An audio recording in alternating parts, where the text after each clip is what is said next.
Assalamualaikum Ustaz Jovan. Waalaikumsalam warahmatullahi wabarakatuh. Maaf ini waktunya agak mundur sedikit Ustaz pagi hari ini. Bagaimana suasana di Seattle, Amerika Serikat hari ini? Panas nampaknya atau malam hari di sana hari Kamis ya? Agak panas sekarang sekitar 80 ya. Fahrenheit. Fahrenheit. Kita enggak biasa dengan Fahrenheit dan Celsius ya. Mungkin 22 mungkin ya Ustaz ya. 39 lah. Itu 29. Luar biasa. Ustaz, tadi itu ada berita ya, entah ya suku apa kalau di Amerika tuh Indian ya dulu ya. Yang banyak juga menjadi korban. Tapi Kanada tuh lebih gentle, sepertinya mengungkap habis cerita suku asli ini. Hampir ratusan orang. Apakah ini seperti cerita masa lalu Gold Gospel Glory ketika sebuah agama dipaksakan kepada umat yang didudukinya, atau apa yang terjadi? Saya rasa di Amerika juga. Gimana? Silakan. Iya ada, tapi ini sebetulnya udah agak lama, berita ini udah agak lama. Dan ini menunjukkan bahwa ketika manusia itu melakukan sesuatu bertentangan dengan fitrah ya, fitrahnya itu yang terjadi. Jadi waktu itu kisahnya ketika dakwah Katolik ya dimulai menyebar kan. Kemudian Katoliknya memang khusus, dia punya kayak kalau kita pesantren lah. Oh iya. Dihimbau lah anak-anaknya itu untuk dipesantrenkan di gereja itu. Iya. Dan ketika itu ya mereka kena percaya, jadi banyak yang menyerahkan anak-anaknya untuk tinggal di sana. Terjadilah kejadian-kejadian. Dan ini juga ada pengakuan orang-orang mereka yang sudah tua. Oh ya. Mereka juga lagi diinterview pengalaman mereka dulu. Ya,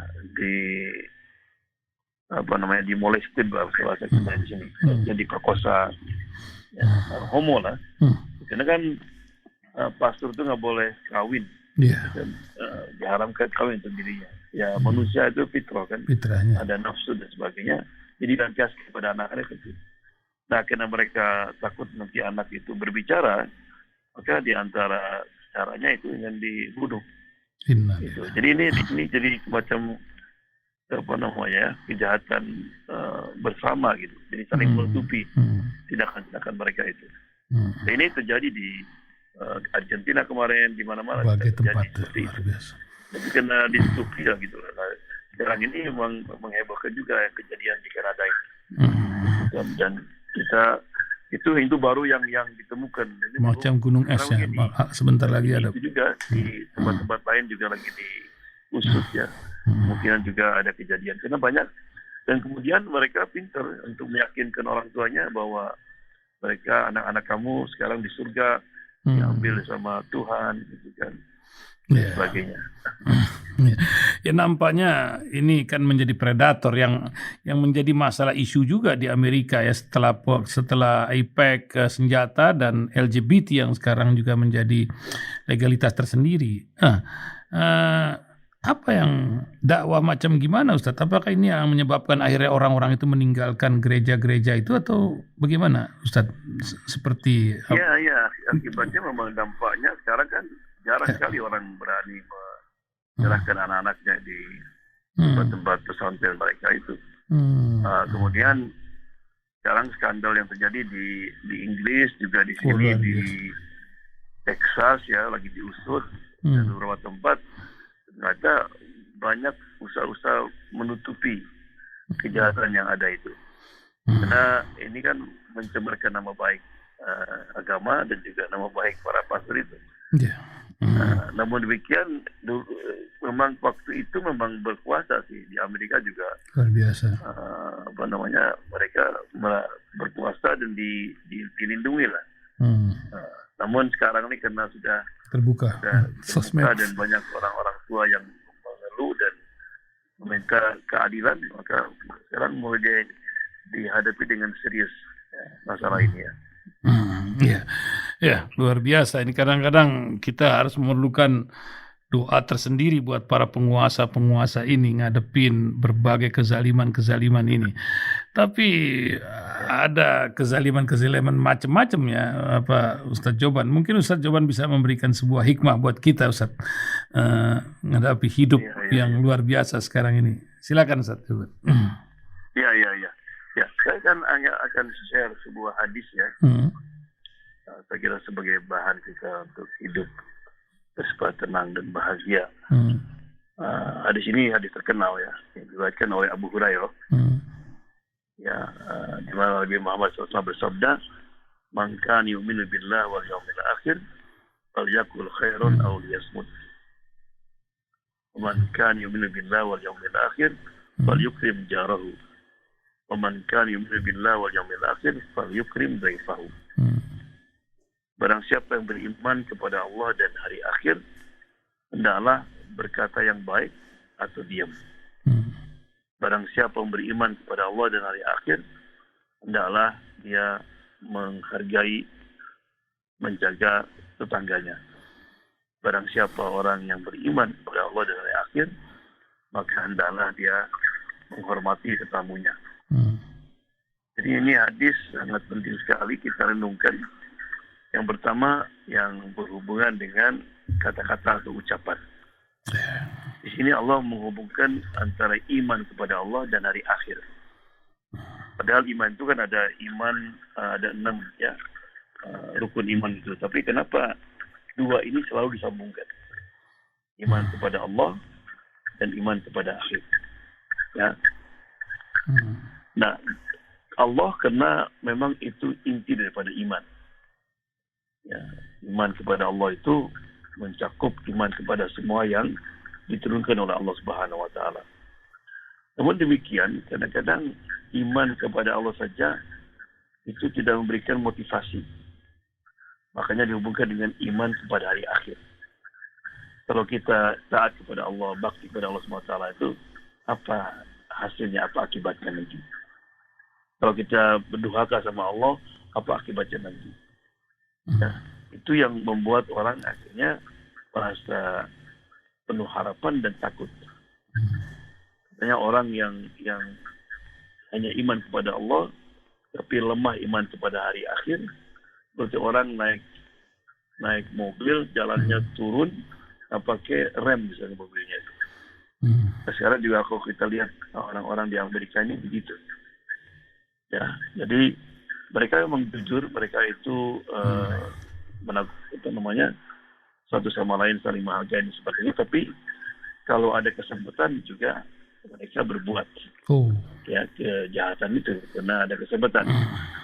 Ya, sering saya ceritakan dulu waktu di New York City itu lampu mati tahun 70-an. Itu banyak orang yang mencuri. Setelah FBI mengadakan investigate, ternyata yang mencuri ada yang lawyer, ada dokter, dari dokumen dan sebagainya. Kenapa? Karena lampu gelap. Tapi kalau kita beriman kepada hari akhir, ada lampu, nggak ada lampu sama saja. Ya.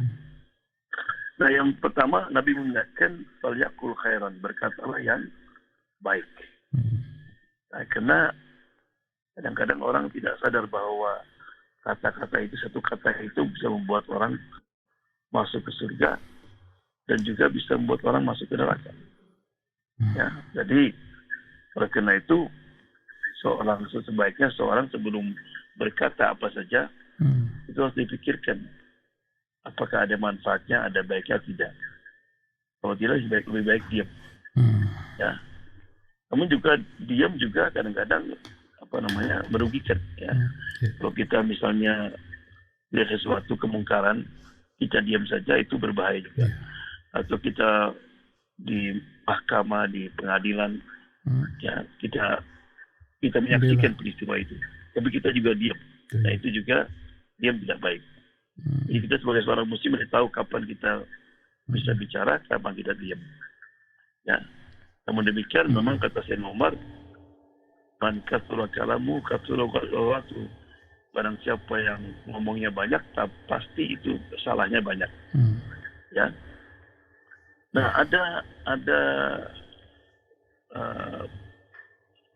pembicaraan yang sangat tidak baik atau buruk. Ya, nah itu yang membahayakan kita. Di antaranya adalah berkata kufur atau syirik. Ya, ini kata-kata yang membuat orang kekal di api neraka. Ya. Jadi orang mengatakan kafir atau orang percaya kepada sesuatu yang berbuat syirik, itu berbahaya. Berkata dalam masalah agama tanpa ilmu, nah, itu juga termasuk kata-kata yang berbahaya dan akan merugikan orang yang berkata itu. Nah, jadi kadang-kadang kita kan suka ditanya, ini hukumnya apa ya? Karena kita nggak tahu, tapi nggak takut malu disebut nggak tahu, apalagi dia ustadz misalnya. Saya kira ini haram ya, atau haram sedikit gitu kan. Saya tidak boleh. Karena takut kalau halal jadi haram, maka kita katakan haram. Jadi diancam oleh Allah SWT orang yang sembarangan mengatakan itu halal atau haram, boleh atau tidak. Nah, jadi tidak boleh kita, maka dalam hadis mengatakan barang siapa orang yang membohong kepada Allah atau kepada Rasulullah, berarti dia sudah siap-siap untuk masuk ke neraka. Masya Allah. Sudah bersiap dirinya untuk ada tempat di neraka. Ya. Jadi oleh karena itu, banyak ulama dulu itu kalau ditanya, la adri, I don't know. Ada orang dulu dari Baghdad mengirim salah seorang muridnya ke Madinah. Dan Imam Malik terkenal ilmunya bukan lain luasnya. Ya. Ketika sampai di sana, dia tinggal di Madinah sekitar 40 hari. Tapi sering ketika ditanya, Imam Malik mengatakan, lastu adri, aku tidak tahu.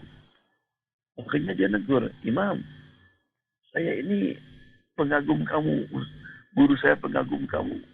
Di Baghdad namamu terkenal. Kok kebanyakan kalau ditanya, la adri. Gitu kan. Ya udah sampaikan aja. Bahwa Imam Malik la adri. Ya, karena mereka takut itu kalau memberi, apalagi bikin fatwa. Di antara pembicaraan yang sangat tidak baik atau buruk adalah namimah. Ya, mengadu domba. Ada satu dan lain. Ghibah, mengupat. Menyebarkan fitnah. Ya, mencela, menghina. Ya, menyakiti orang lain. Ya, atau dan sekarang ini ghibah, namimah itu tidak diucapkan dengan mulut saja. Itu melalui WhatsApp, melalui Facebook, ya, buat membuat orang jatuh namanya, membuat orang sampai bisa tidur. Itu kata-kata yang akan dipertanggungjawabkan di hari kiamat. Adapun perkataan yang paling baik antara lain adalah dakwah, nasihat, amar ma'ruf nahi munkar. Allah mengatakan, "Faman ahsanu qawlan mimman da'a ila Allah." Ada kata-kata yang lebih baik daripada orang mengajak kepada Allah Subhanahu wa taala, dakwah. Lain mengatakan ud'u ila sabil rabbik. Ud'u artinya invite, ajaklah, undanglah. Kata-kata dakwah, undang itu berarti mengisyaratkan kalau kita berdakwah perlu dengan cara yang baik. Ya, kalau saya misalnya mengundang seseorang, hey Ahmad, kamu datang yang dia, akan datang dia. Ya, makanya invitation, undangan itu selalu kan dibuat dalam suatu kartu yang baik dengan baik. Maka demikian juga kadang-kadang orang itu berdakwah kadang dengan cara yang tidak baik, ya, daripada orang itu ikut malah dia ada lari dari. Kemudian juga zikir, ya. Dan sebaik-baiknya zikir adalah membaca Al-Quran. Ya. Jadi kita mesti banyak menggunakan kata-kata dengan baca Al-Quran. Kemudian doa, ya, istighfar, membahagiakan orang lain. Ya. Jadi itu yang dimaksud dengan hadis tadi. Ya. Bal yaqul khairan aw liyasmut. Berkatalah yang baik atau diam. Oleh karena itu, banyak orang-orang dulu itu lebih banyak diam daripada ngomong. Pernah ada orang itu. Sampai dia 20 tahun diajak ngomong selalu menunjukkan tangannya ke mulut, ke lidahnya. Disangkanya dia jadi mute, bisu. Gitu kan. Tapi untuk meninggal dia banyak baca Quran. Ya, Al-Quran. Loh, kalau bisa ngomong. Bilang saya pernah baca Quran, ma yalfidhu min qawlin Inna ladayhi raqibun atid. Tidak ada kata-kata yang keluar dari mulut kita kecuali ditulis oleh Raqib dan Atid. Masya Allah. Saya takut ada kata-kata yang membuat saya disiksa di neraka nanti. Allah. Kemudian yang kedua hadis tadi, barang siapa yang beriman kepada Allah dan hari akhir, maka hendaklah dia menghormati tetangganya. Ya. Dalam hadis Nabi mengatakan bahwa Jibril pernah menasihati saya agar berbuat baik dengan tetangga, seolah-olah seperti dia akan mewarisi harta saya nanti. Dari sangat serius menyetir tentang tetangga. Ya. Siapa tetangga itu? Ulama berbeda pendapat. Ada yang mengatakan 40 keluarga. Ya. Ada yang mengatakan tetangga itu artinya yang berseberangan, imma di depan atau di belakang, kanan dan kiri, dan sebagainya. Dia banyak pendapat ulama tentang tetangga itu, tapi nggak ada dasar yang kuat. Nah, akhirnya Ibnu Rajab mengatakan tetangga itu adalah menurut uruf kebiasaan. Ya. Mungkin ada orang menganggap satu RT tetangga. Ya. Misalnya Pak Iksan tinggal di kompleks sekarang ini, semua tinggal itu di tetangga. Satu blok. Ya. Tetangga itu ada 3 kategori kan. Ada tetangga yang punya 3 hak. Itu seorang muslim dan kerabat kita. Hak sebagai kerabat, hak sebagai muslim, hak sebagai tetangga. Hati-hati ya. Hak sebagai muslim misalnya ada 6 hak muslim kan. Kalau dia salam kita jawab salamnya. Kalau dia mengundang kita menyambut undangannya. Kalau dia minta nasihat kita nasihat. Nah, kalau dia meninggal kita ikut jenazahnya dan sebagainya.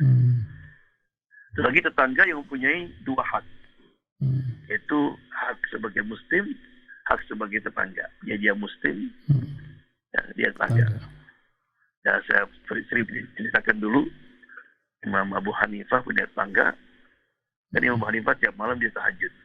Tetangganya malah ganggu dia main musik, main gitar. Pernah 2 malam itu nggak kedengeran suaranya. Tanyakan sama tetangga itu, kemana dia? Oh, dia suka mabok kemarin masuk penjara sekarang. Langsung ke penjara dia. Waktu kepala penjara melihat Abu Hanifah kaget. Ya, kok Ustaz kok ada di sini, mau apa? Ya, tetangga saya katanya di penjara, saya mau jenguk dia. Itu langsung dikeluarkan. Kena Ustaz saya keluarkan. Diantar pulang. Oh, Masya Allah. Di tengah jalan, tetangga itu heran. Loh, Ustaz, sampai menjenguk saya kan ganggu Ustaz tiap malam. Iya betul katanya. Ya kenapa Ustaz? Itu hak kamu katanya. Kamu muslim, kamu juga tetangga saya. Saya harus care tentang kamu. Ya.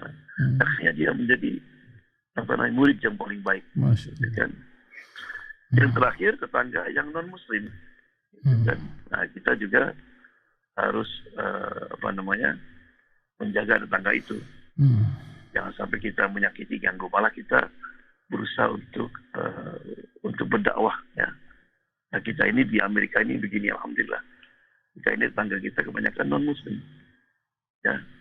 Jadi kalau saya kadang-kadang kalau Lebaran itu bisa bikin kue ya. Kemudian kita bikin kartu, dalam kartu itu kita tulis. Kita pas selamat, ini adalah perayaan habis Ramadan. Gitu kan. Kadang-kadang anak saya suruh ngetok pintu kita kasihkan. Ya, kadang-kadang kita kalau ada Quran kasih Quran. Dan ini alhamdulillah banyak kawan-kawan kita yang menggunakan itu, kasih kartu, kasih kue. Buat mereka penasaran, bertanya, katanya ada beberapa teman yang cerita juga ada di antara mereka akhirnya masuk Islam. Masya Allah. Jadi, apa hak di antara yang kita mesti lakukan kepada tetangga? Yang pertama, jangan menyakiti. Malah kata Nabi, kalau kita masak, masakannya kecium, itu tetangga kita mesti dapat makanan itu. Hati-hati. Hati-hati. Ya. Kemudian yang terakhir, menghormati tamu. Ya. Barang siapa yang beriman kepada Allah dan akhir, hendaklah ia memuliakan tamu. Jadi memang tamu ini kalau kita paham itu bawa berkah ya. Kita mungkin dengar kisah hal ataka hadithu dhaifi Ibrahim al-mukramin. Ingatkah Anda tentang kisah ya, kisah tamunya Nabi Ibrahim. Nabi Ibrahim ini seorang nabi, kalau nggak ada tamu 3 hari sedih gitu. Masya Allah. Kayak kita, alhamdulillah. Apalagi sekarang. Sedih. Jadi pernah 3 hari nggak ada tamu, malam-malam jam 2 ada ngetok pintu. Nah, kita kira-kira kalau ada orang ngetok pintu jam 2 kita buka nggak? Ya, pikir-pikir kan? Pikir-pikir. Nabi Ibrahim nggak, langsung dibuka. Gembira dia. Nah kita kalau ada tamu malam-malam, kira-kira apa yang kita suguhkan? Apa aja kan yang ada? Enggak. Faja'a bi'ijlin samin. Malah dia ke belakang, itu memotong lembu. Masya Allah. Bikin kayak kabab ya, bikin. Yang sudah masak, dikasihkan kepada tamu itu. Ala ta'kulun. Ya. Waktu masuk itu tamu punya pakai baju putih, jenggotnya panjang. Ya. Ketika disuruh makan, tangannya itu nggak kena kayak angin. Apa namanya? Kena malaikat yang tiga ternyata. Itu kan. Fa'ujah saminu khifar. Mulai takut kena kakinya nggak napak ke bumi. Bayangkan kita malam tamu nggak napak ke bumi, nggak makan. Nah, kemudian baru akhirnya janganlah takut, jangan takut. Fabasyarna bi ghulamin alim. Kemudian dikasih kabar gembira dengan akan bawa istrinya Sarah yang mandul. Ibrahim sudah tua. Allah memberikan kabar gembira, dia akan mendapatkan anak. Nah, Sarah mestinya rupanya dengar gitu. Tersokat wajah dia, muka-muka kepalanya. Saya udah tua. Ya, hampir. Ya. Ini sebetulnya malaikat itu datang. Itu mau ngasih Nabi Ibrahim agar supaya ngasih tahu kepada Nabi Lut supaya meninggalkan negerinya, karena Allah akan menurunkan azab kepada kaum Nabi Lut. Jadi malaikat mampir dulu kepada Ibrahim alaihissalam. Baik. Tapi karena Nabi Ibrahim berbuat sesuatu yang kebanyakan orang tidak berbuat, yaitu malam-malam ada tamu potong lembu, gitu kan? Makanya akhirnya oleh Allah dikasih kabar gembira. Yaitu dengan istri yang manul yang akan hamil nanti. Ya. Jadi ini menunjukkan bahwa inilah keberkahannya kita menyambut tamu. Oleh Allah diberikan sesuatu khusus. Atau juga maksudnya kalau kita mengerjakan sesuatu yang orang lain tidak mengerjakan, itu oleh Allah akan dianggap perbuatan yang luar biasa. Bisa kita ke masjid ya, masjid kotor, kita sapu, orang semua ada yang nyapu.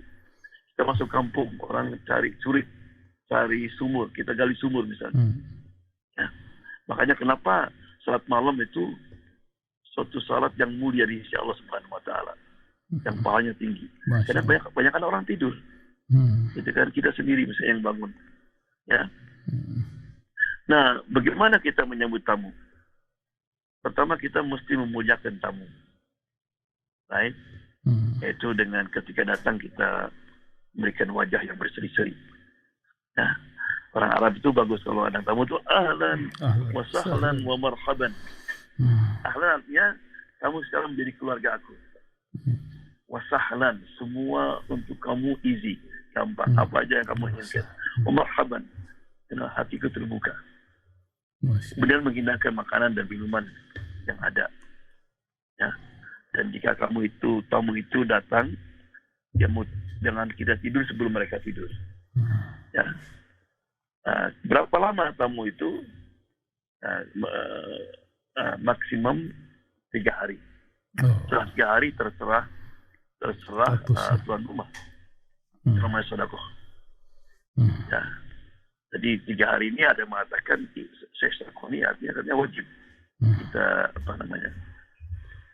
pernah dulu zaman Nabi Muhammad SAW ada seorang perempuan mengeluh kepada Rasulullah SAW Karena suaminya senang tamu. Gitu kan. Rasulullah sering diundang dan sebagainya. Kata Nabi, itu barokah. Ya, tapi keseringan gitulah. Suatu hari dia nyuruh suaminya itu untuk undang Nabi Muhammad SAW. Diundang. Kata Nabi, nanti kalau sudah selesai, ya kita ini pulang, coba istrimu suruh berdiri dekat pintu. Ya, maka kita sunat kalau ada tamu, ya mau pulang kita antarkan sampai pintu. Ya, jangan tamu keluar kita tutup pintu, jangan. Sampai tamu menghilang kita baru masuk ke rumah. Itu sunnahnya. Jadi setelah Nabi selesai dengan sahabat makan di situ, dia pulang. Rupanya oleh Allah diperlihatkan. Jadi dari rumah itu kebayang sama istrinya ada keluar kayak buaya keluar, harimau keluar, babi keluar dari rumahnya itu.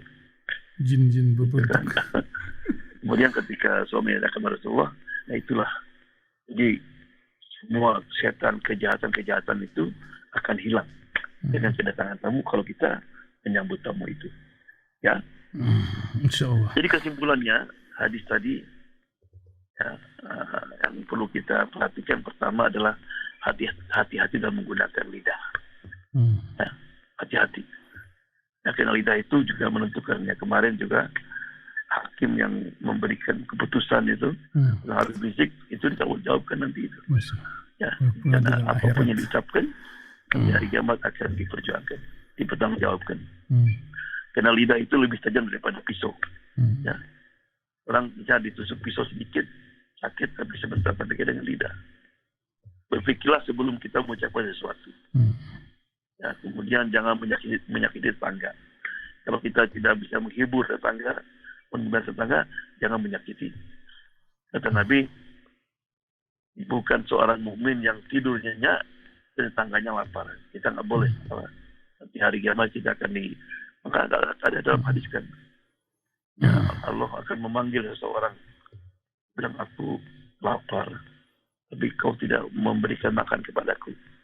Saya paham betul ya Allah, kau adalah Rabbul Alamin. Gimana kasih makan kepada kamu? Ya, tetanggamu lapar, kamu tidak care dengan mereka.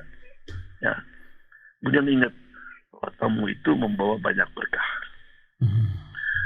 Jadi kesimpulannya, apabila Anda tidak menjaga lidah Anda, tidak menghargai tetangga Anda, dan juga menyambut dengan baik tetamu Anda, maka Anda akan dituntut dan diminta pertanggungjawaban nanti hari kiamat. Jadi mudah-mudahan kita termasuk orang yang selalu berkata yang baik, selalu baik dengan tetangga, dan juga menyambut tamu dengan gembira. Ya. Insyaallah. Wabillahi taufiq wal hidayah. Wassalamualaikum warahmatullahi wabarakatuh. Waalaikumsalam warahmatullahi wabarakatuh. Ustadz, Mujaban boleh tanya sedikit? Ada pertanyaan dari pendengar jauh nih Ustadz. Halo? Silakan. Ada pendengar nih dari Kanada. Ya, nampaknya nomornya. Masalah korban Ustadz. Dia bilang kalau beli korban di Amerika kan 300-400 US dollar. Bolehkah saya ini di Amerika tapi berkorban di Indonesia gitu? Atau apakah menjadi edukasi di Amerika? Bagaimana Ustaz? Nih, domba atau kambing? Boleh. Jadi kurban ini sesuai dengan kebutuhan ya.